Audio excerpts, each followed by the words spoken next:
Hey guys what's up welcome back to travel. మనకి life లో continuous గా వినిపించేకో money. Why peace is underrated. నేనైతే ఈ రోజు స్ట్రాంగ్ గా చెప్తున్నా, peace is always greater than money అని. మీరు చెప్పండి, మీలో ఎంత మంది మనీని చేసి స్ట్రెస్ ఫీల్ అవుతున్నారు? ఇన్ఫాక్ట్ నేను కూడా ఎక్స్పీరియన్స్ చేసా. ఈ వీడియోలో అయితే నేను మీకు చెప్తా why peace is always greater than money అని. ఇది నిజంగా లైఫ్ చేంజింగ్ పర్స్పెక్టివ్. చివరి వరకు వీడియో అయితే చూడండి. అండ్ మన ఛానల్లో మనం ఎప్పుడు రియల్ టాక్స్ పోస్ట్ చేస్తాం. ఇన్ కేస్ మీరు కొత్తగా వస్తే నా వీడియోస్ చెక్అవుట్ చేయండి. నచ్చితే డెఫినెట్ గా సబ్స్క్రైబ్ చేయండి. మన ఛానల్ చాలా చిన్నది, ప్లీజ్ సపోర్ట్ చేయండి.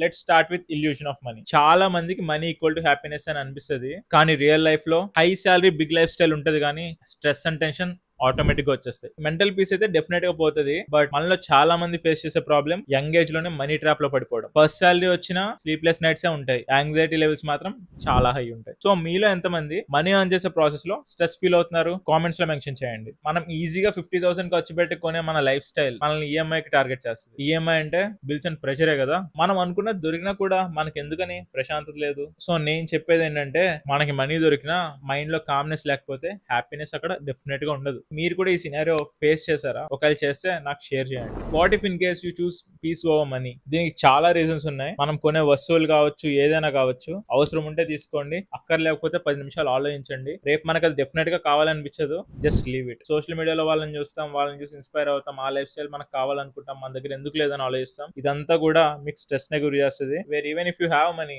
మీరు అంత ఖర్చు పెట్టి అంత ఇన్స్టాగ్రామ్ లో పోస్ట్ చేసి ఇంత ఇది మనకు ఉందంటారా? పక్క వాళ్ళని చూసి మనం ఖర్చులు అయితే అస్సలు పెట్టద్దు. మనం ఎప్పుడు కూడా మనల్ని మనం ఎంత మంచిగా ట్రీట్ చేసుకుంటున్నాం అనేది చాలా ఇంపార్టెంట్. సో గైస్, మీరు కూడా సోషల్ మీడియా స్ట్రెస్ తో టైం వేస్ట్ చేస్తున్నారా? ఇన్ఫాక్ట్ టైం వేస్ట్ చేయడం కూడా ఒక లెవెల్ ఆఫ్ స్ట్రెస్ నే గురి చేస్తుంది. అది కూడా అస్సలు ఫీల్ అవ్వకండి. ఇంకా మీరు మీ మెంటల్ పీస్ కావాలంటే ఏం ప్రియారిటైజ్ చేయాలో ఇప్పుడు చెప్తా. ఫస్ట్ థింగ్, మార్నింగ్ రొటీన్ లో కామ్నెస్ ని ఇంక్లూడ్ చేయండి. ఏదో ఒక పని ప్రిఫర్ చేయండి, అది మీకు కామ్నెస్ ఇవ్వాలి. ఏదో working out or meditation or ఇంకేదైనా. అన్నెసరీ టాక్స్ ని అవాయిడ్ చేయండి, అన్నెసరీ స్పెండింగ్ అవాయిడ్ చేయండి. ఇంకా ఏదైనా ఒక స్కిల్ లర్న్ చేయండి, ఆ స్కిల్ తో అల్టిమేట్ లక్చరీ మీకే దొరుకుతుంది. ఇంకా మైండ్ఫుల్నెస్ ప్రాక్టీసెస్ అండ్ ప్రాపర్ గా స్లీప్ మెయింటైన్ చేయండి. And health is high priority always. Money నిజంగా లైఫ్ కి చాలా ఇంపార్టెంట్, కానీ దాని అబ్సెషన్ లా మార్చుకోకండి. లైఫ్ లో simple expenses, simple savings and long term planning చాలా బెటర్. యూత్ పర్స్పెక్టివ్ లో పేషెన్స్ అండ్ పీస్ మాత్రమే రియల్ వెల్త్. మీలో ఎంతమంది బడ్జెట్ అండ్ మెంటల్ పీస్ గురించి అసలు ఆలోచిస్తున్నారు? ఇన్ కేస్ ఎవరైనా ఉంటే ఏ టైప్ ఆఫ్ ప్లానింగ్ చేశారో కామెంట్స్ లో మెన్షన్ చేయండి. And for the next few years definite గా focus on skills, side hustles, content and relationships.